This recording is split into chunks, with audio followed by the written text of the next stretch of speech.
మోపటానికి అంతా కూడా సిద్ధమైపోయింది. మన చంద్రయాన్-3 మన విక్రమ్ ల్యాండర్ చంద్రుడిపై కాలు మోపటానికి సమయం ఆసన్నమవుతుంది. మరికొన్ని గంటల్లోనే 6:04 మన విక్రమ్ ల్యాండర్ చంద్రుడి మీదకు దిగబోతున్నాం. ఇప్పటి వరకు కూడా అన్ని అనుకున్నట్టుగానే జరిగాయి. ఇక్కడ నుంచి మాత్రం చాలా క్రూషియల్ పాయింట్స్ అన్నీ కూడా ప్రతి క్షణము కూడా చాలా ఇంపార్టెంట్. ఇక్కడ నుంచి అంతా అనుకున్నట్టుగా జరిగితే ఈ రోజే సాయంత్రం 6:04 మన విక్రమ్ ల్యాండర్ చంద్రుడిని ముద్దాడుతుంది. భారత్ చంద్రుడి దక్షిణ ధ్రువాన్ని ముద్దాడిన తొలి దేశంగా చరిత్రను లిఖించబోతున్నాం. ఇప్పటివరకు కేవలం 3 దేశాలు మాత్రమే చంద్రుడిపై పాదం మోపాయి. 4వ దేశంగా చంద్రుడిపై పాదం మోపిన 4వ దేశంగా, దక్షిణ ధ్రువంపై పాదం మోపిన మొదటి దేశంగా మనం చరిత్ర సృష్టించే క్షణాలు దగ్గరికి వచ్చాయి. దానికి ఇండియన్ డీప్ స్పేస్ సెంటర్ కూడా సిద్ధమైపోయింది. అక్కడ శాస్త్రవేత్తలు అంతా సిద్ధమవుతున్న పరిస్థితిని మనం చూస్తూ ఉన్నాం. అయితే ఈరోజు ల్యాండింగ్కి సిద్ధం చేసినప్పటికీ ఒకవేళ ఏదైనా ప్రతికూల పరిస్థితులు ఏర్పడితే చివరి క్షణంలో అంటే 2 గంటల ముందు ఆ ప్రయోగాన్ని వాయిదా వేసే అవకాశం ఉంటుంది. ల్యాండర్ను చంద్రుడిపై దించే ఆ ప్రక్రియను వాయిదా వేసే అవకాశం ఉంటుంది, ఏదైనా ప్రతికూల పరిస్థితులు ఏర్పడితే తప్ప. లేదు అంటే అంతా ఈ రోజే జరుగుతుంది. 6:04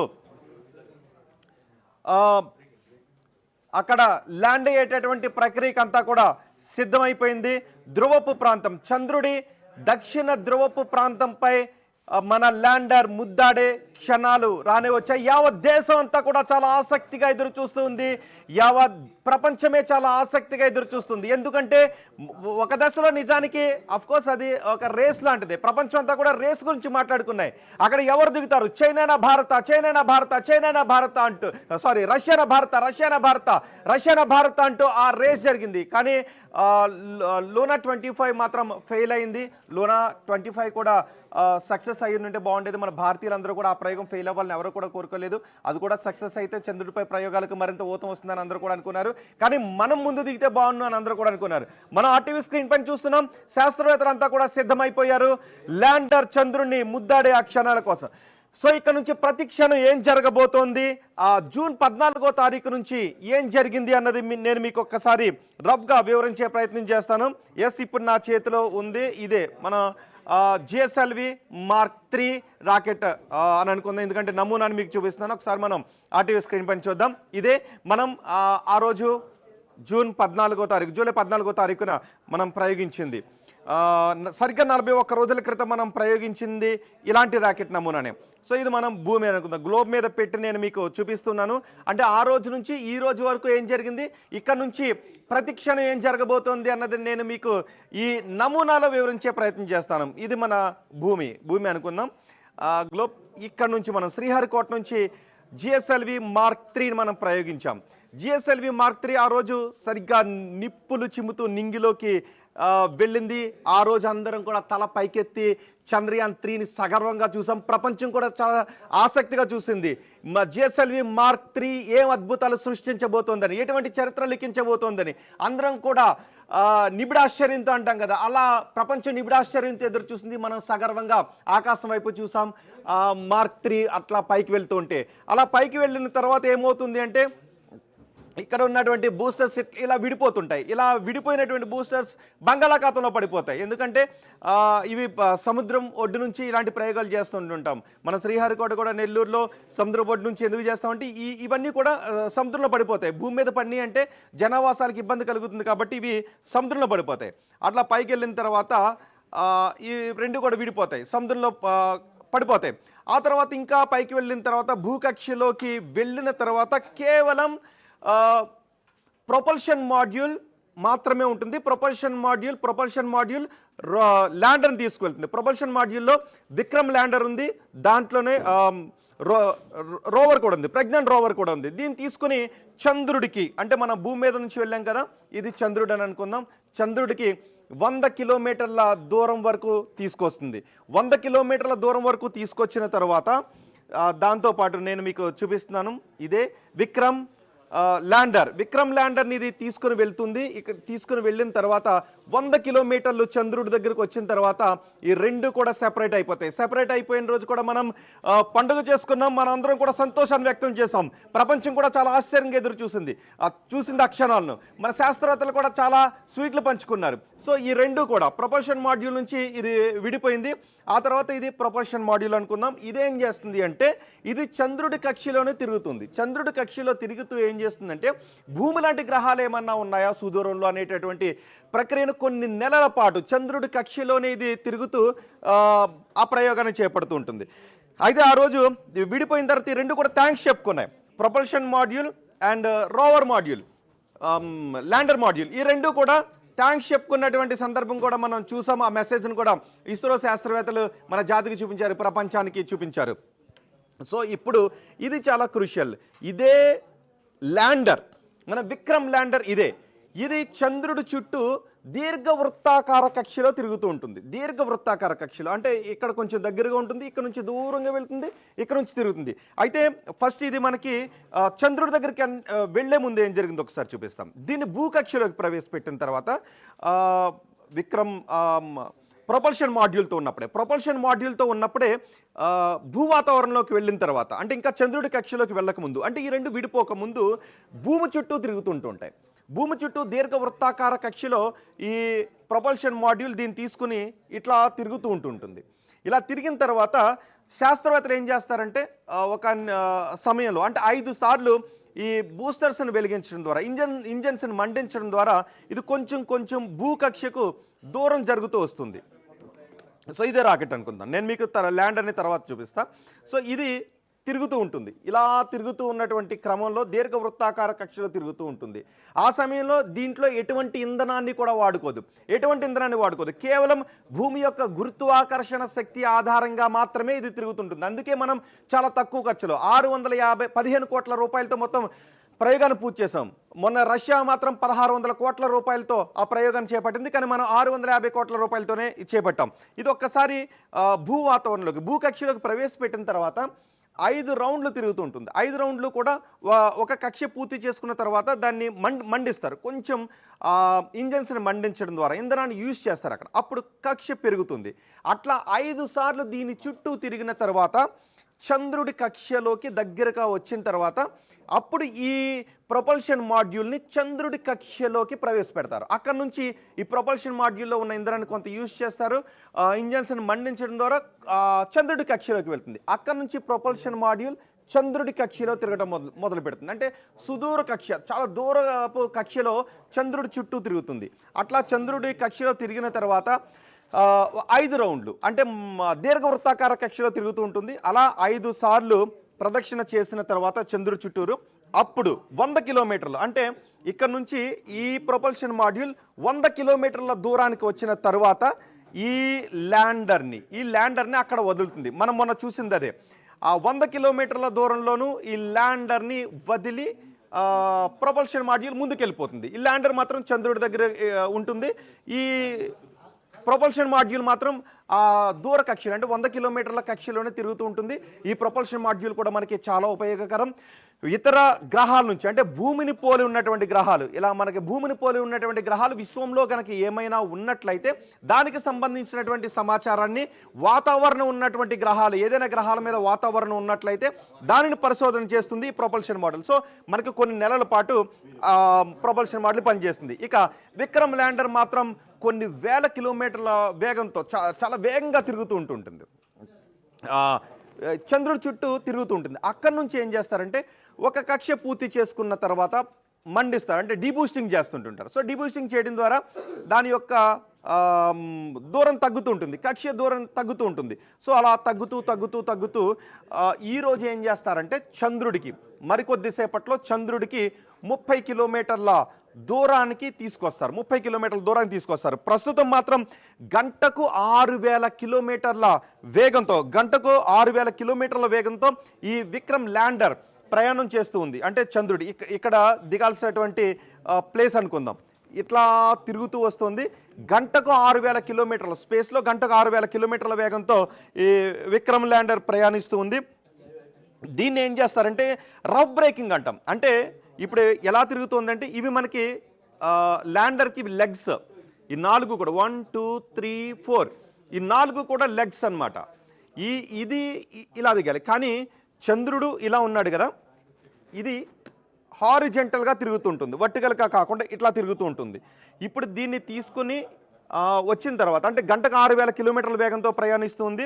దీనికి ఇక్కడ రఫ్ బ్రేకింగ్ అంటాం. ఈ రఫ్ బ్రేకింగ్ సమయంలోనే అంటే దీని వేగాన్ని గణనీయంగా తగ్గించాలి. వేగాన్ని గంటకు 1288 కిలోమీటర్లకు, అంటే ఇప్పుడు గంటకు 6000 కిలోమీటర్ల వేగంతో ఈ ల్యాండర్ ప్రయాణిస్తుంది. దీని వేగాన్ని గంటకు 1288 కిలోమీటర్ల వేగానికి మనం తగ్గించాలి. దాన్నే మనం రఫ్ బ్రేకింగ్ అంటాం. ఇది చాలా కీలకమైనటువంటి ప్రక్రియ. ఈ రఫ్ బ్రేకింగ్ అయిన తర్వాత ఆల్టిట్యూడ్ హోల్డింగ్ ఫేజ్ అంటాం. అంటే దాన్ని ఏం చేస్తామంటే దాని వేగాన్ని గణనీయంగా తగ్గిస్తాం. గణనీయంగా తగ్గించిన తర్వాత ఇది హారిజెంటల్గా ఉంది కదా, ఈ గణనీయంగా తగ్గించిన తర్వాత దీని దిశను కొంచెం మార్చటం అనమాట. దీన్ని 50 డిగ్రీల పాటు, ఇది ఈ స్టేజ్లో ఉన్నది 50 డిగ్రీల పాటు ఈ రకంగా వంగుతుంది. అప్పుడు దాని హారిజెంటల్ వేగం ఒక రకంగా ఉంటుంది, వర్టికల్ వేగం ఒక రకంగా ఉంటుంది. హారిజెంటల్ వేగం అంటే ఈ రకంగా తిరుగుతుంటుంది, ఇట్లా తిరుగుతుంటుంది. సో వర్టికల్ వేగం అంటే చంద్రుడి వైపు దిగేటటువంటి వేగాన్ని మనం వర్టికల్ వేగం అంటాం, నిలువు వేగం అని అంటాం. సో నిలువు వేగాన్ని అప్పుడు 219 కిలోమీటర్లు ఉంటుంది. 219 కిలోమీటర్ల నుంచి 212 కిలోమీటర్ల వేగానికి దీన్ని దించేటటువంటి ప్రక్రియకు తీసుకుని రావాలి. దాన్నే ఆల్టిట్యూడ్ హోల్డింగ్ ఫేజ్ అంటాం. అంటే నిజానికి ఇది ఈ పొజిషన్లో ఉంది, ఈ పొజిషన్లో ఉంది, కానీ లెగ్స్ను మనం ఈ పొజిషన్లోకి తీసుకుని రావాలి. అప్పుడు మాత్రమే తీసుకొచ్చినప్పుడు ఏమవుతుందంటే ఈ 4 లెగ్స్ కూడా చంద్రుడి మీద ఇలా ల్యాండ్ కావాలి. అంటే నేను ఈ పేపర్ మీద కూడా చంద్రుడు ఉన్నాడు, చూపిస్తాను. ఈ 4 లెగ్స్ కూడా చంద్రుడి మీద మనం ఇట్లా మోపాలి. కానీ ఇప్పుడు చంద్రుడికి ఈ విధంగా ఉంది, అంటే సమాంతరంగా తిరుగుతుంది. ఈ సమాంతరంగా తిరిగేదాన్ని 50 డిగ్రీల మేర ఇట్లా వంగుతుంది. అప్పుడు దీని వేగం వర్టికల్ వేగం 212 కిలోమీటర్లకు తగ్గిస్తారు. హారిజెంటల్ వేగాన్ని కూడా 1209 కిలోమీటర్లకు తగ్గిస్తారు. ఈ సమయం కూడా చాలా కీలకమైనటువంటి సమయంగానే మనం చెప్పుకోవాలి.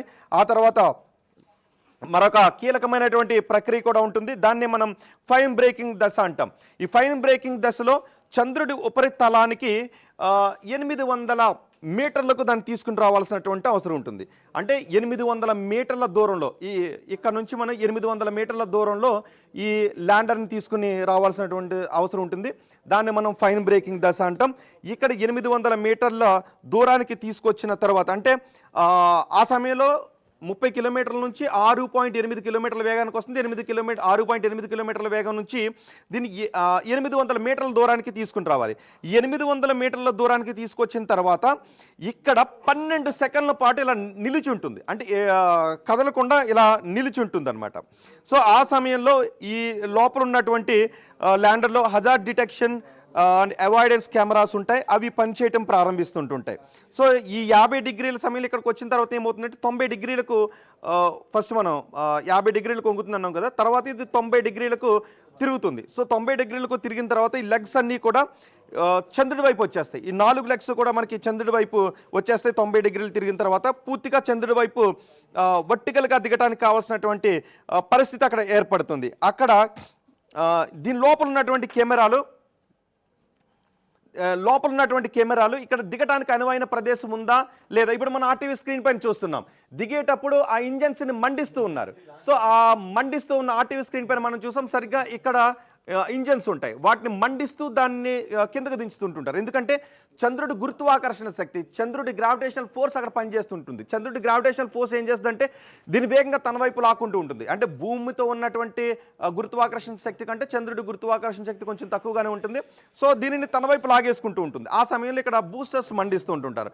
ఈ బూస్టర్స్ మండించడం ద్వారా ఏం చేస్తుందంటే చంద్రుడి గ్రావిటీ ఫోర్స్ కంటే ఇది మెల్లగా దిగే విధంగా, మామూలుగా అయితే డైరెక్ట్ పడిపోతుంది, కానీ అలా పడిపోకుండా ఉండే విధంగా దీన్ని ఇంజన్స్ని మండిస్తారు. మనకి సరిగ్గా ఆ ప్రక్రియలోనే, అంటే చంద్రయాన్ 2లో జరిగినటువంటి ఫెయిల్యూర్ కూడా అదే. మనకు అక్కడ వరకు సవ్యంగా వచ్చిన తర్వాత 30 కిలోమీటర్ల దూరం నుంచి ఆ ప్రక్రియలోనే సంక్లిష్టత ఏర్పడింది. ఆ తర్వాత అది క్రాష్ ల్యాండ్ అయింది. చంద్రుడిపై సాఫ్ట్ ల్యాండ్ కాకుండా క్రాష్ ల్యాండ్ అయింది. సో మనం ఆ వైఫల్యాల నుంచి మనం నేర్చుకుని ఈసారి ఎట్టి పరిస్థితులను అంటే దిగేటప్పుడు ఈ లెగ్ పని చేయకపోయినా, ఒకవేళ లెగ్ బయటకు రాకపోయినా, లెగ్ కనుక ఇరిగిపోయినా, ఎందుకంటే 10 మీటర్ల ఎత్తు నుంచి ఇంకా బూసర్స్ ఏం పనిచేయవు, నేరుగా డైరెక్ట్ పడిపోతుంది. సో ఆ సమయంలో ఈ లెగ్స్కి ఏమన్నా అయినా దీనిలో ఉన్నటువంటి అదనంగా 7 అత్యాధునిక సెన్సార్స్ని 7 అత్యాధునిక సెన్సార్స్ని అందులో పెట్టారు. సో అది దానంతట అదే అంటే ఆర్టిఫిషియల్ ఇంటెలిజెన్స్ ద్వారా దానంతట అదే మళ్ళీ నిలదొక్కుని ఇందులో ఉన్న రోవర్ మనకి బయటకు వస్తుంది. సో ఇక్కడ ఏం చేస్తుందంటే ఆ క్షణం నుంచి కూడా 800 మీటర్ల దిగిన తర్వాత నుంచి ఫొటోస్ తీసుకుంటుంది. ఆ ఫొటోస్ ఏంటంటే ఆల్రెడీ మన డీప్ స్పేస్ సెంటర్ నుంచి మన శాస్త్రవేత్తలు దీనికి కొన్ని ఫొటోస్ పంపించారు. అంటే చంద్రుడిపై ఎక్కడ దిగాలి అన్న దాని గురించి కొన్ని ఫొటోస్ పంపించారు. సో ఇదేం చేస్తుందంటే దాని దగ్గరలోకి వచ్చిన తర్వాత అక్కడ ఫొటోస్ తీసుకుంటుంది. అంటే నేను దిగాల్సింది అదా కాదా అని చెక్ చేసుకుంటూ ఉంటుంది.